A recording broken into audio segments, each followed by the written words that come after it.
Honorable Minister Vajubhai Wala, dignitaries on the dais,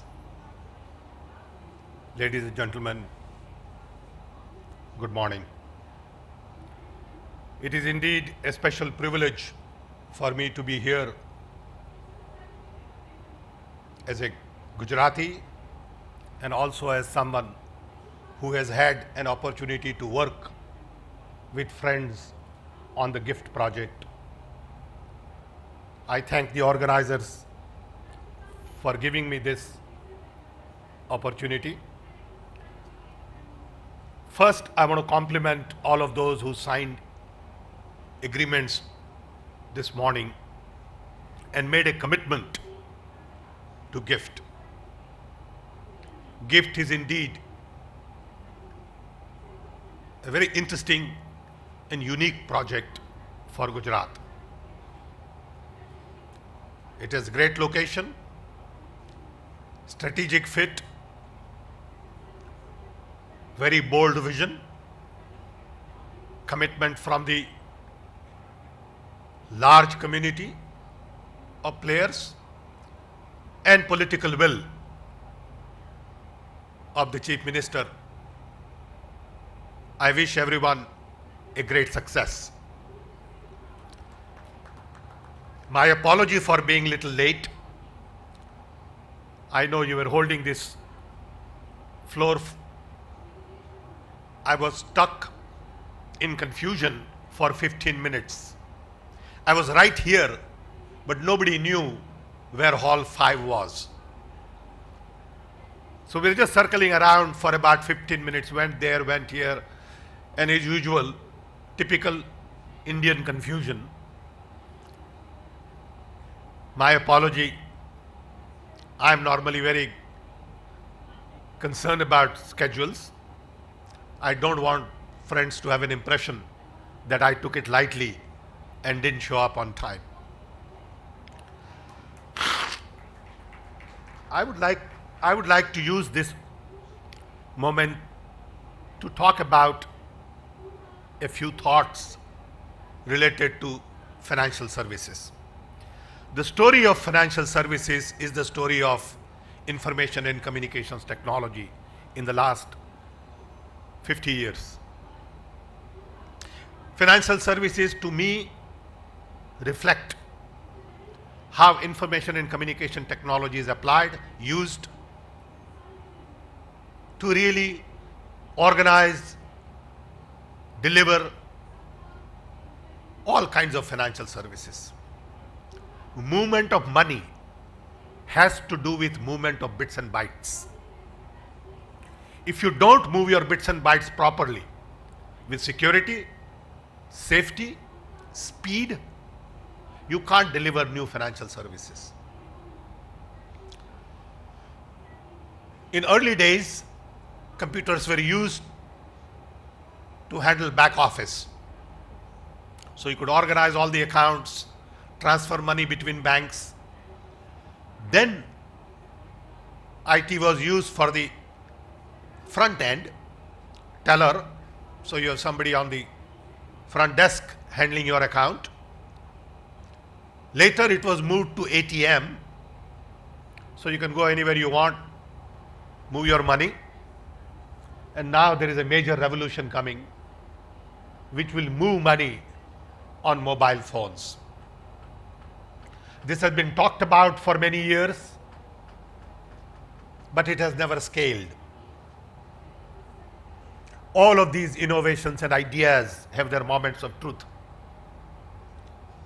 It is only now, with smartphones, secure networks, all of these things are going to become a reality. So when I look at financial services, I first pay attention to information and communication technology. To me, it is about servers, security, applications, access, speed, fiber network, connectivity. All of these are very complex big ideas. And if you don't pay attention to those ideas, you really can't build a finance city. It is not about real estate, nor it is about human talent. It is all about IT. If you have the right IT, you'll be able to structure right kind of work. If you plan to have 500,000 workers in gift finance city, you got to think about every node. The server facility could be huge. What about power requirements for it?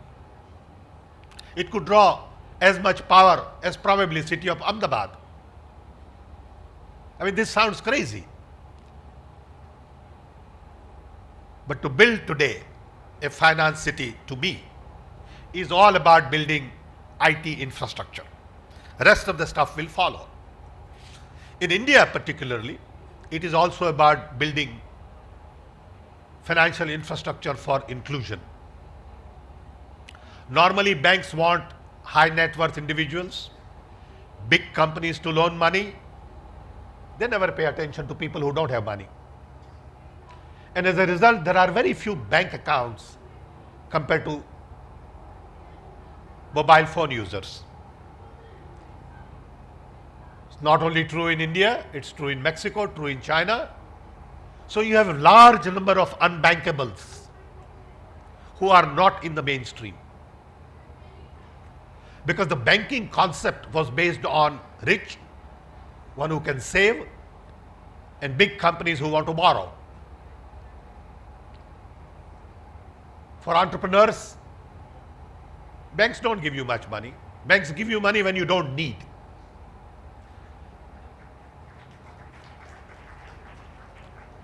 So the people who need for microtransactions are not part of the banking system.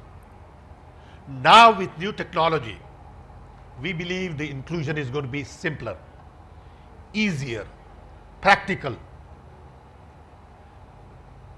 This will require focus on microtransactions, small loans, and a whole new idea of a bank. Today, when you think of a bank, you automatically think of big buildings, high-paid chief executives, big lobbies, great furniture. You don't need any of that anymore. But who's going to build a bank which don't require big infrastructure?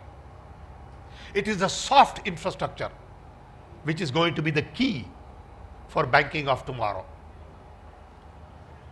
I hope that a lot of these ideas get reflected in GIFT. I know at the national level, we are focused on broadband connectivity because GIFT in isolation can't exist. If we don't provide broadband connectivity nationwide, you can't have the financial services. We need hundreds of megabits of bandwidth and not 512K and 256K. I'm fighting the battle right now with all the key people in the federal government. We have a program to connect 1500 nodes to 40 gigabit to connect all our universities, libraries, and R&D institutions. We are in the process of connecting 250,000 panchayats to optical fiber with hundreds of megabit. Nandan Nilekani is working on UID, and this UID would be plugged into the bank account. It will also be plugged into the payment system. All of this work is done essentially. Now it's a matter of fine-tuning and rolling it out. To this, you add GIS, cyber security, applications for things like NREGA program, where we pay 200 million people every month. How do you do that? In our system, there is a lot of leakage because we really do not have the information tools to bring about transparency, openness, open government. When Obama was here, I had an opportunity to give him a presentation on open government efforts. We connected him to a rural panchayat in Rajasthan. And when I started explaining to him what we are doing, the message was, you fellows are far ahead in thinking on IT infrastructure for nation building.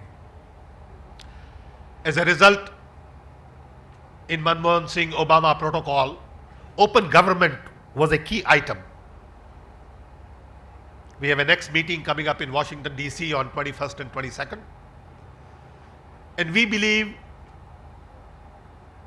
the emphasis has to be on IT for improving governance.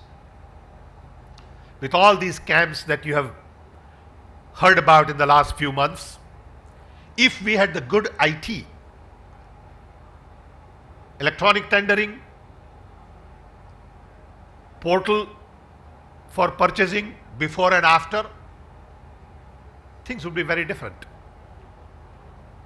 To some extent, I believe 2G spectrum got the kind of attention it got is because 3G spectrum generated large amount of cash. It is not really a finance, it is a Vyapar city. It's an exchange to do variety of interesting, new, innovative businesses. I know I've been given 10 minutes, so I won't take much longer. I do want to emphasize that the future lies in innovations. There is no need to do the same thing we do today on mobile phones. We need to do new things that we don't do today on mobile phones. Give you one example. When you swipe a credit card, at the back end, the acquisition network is only for credit card. Then your coupons. Then your incentives, like I have or had at one time on British Airways, 2 million miles. It is equivalent to $200,000 because I can get 10 free tickets from Chicago to Delhi. This cash is not on my balance sheet. I don't pay tax on it. It is not included in my asset, but it's cash. What will happen in the future, all of these things are going to be integrated. So credit card transactions, coupons, ticketing, incentives will be all treated as cash. So the scenario when you begin to spend bits and bytes as opposed to cash is going to be very different. Digital cash is here to stay. We don't need to print all this money that we print today. It's all going to happen in next decade. So get ready for an interesting ride on financial services. Once again, I want to thank organizers for giving me this opportunity. Want to wish Narendra Bhai and his team and all of the people at GIFT lots of luck. Thank you. And I hope you won't mind my taking a little more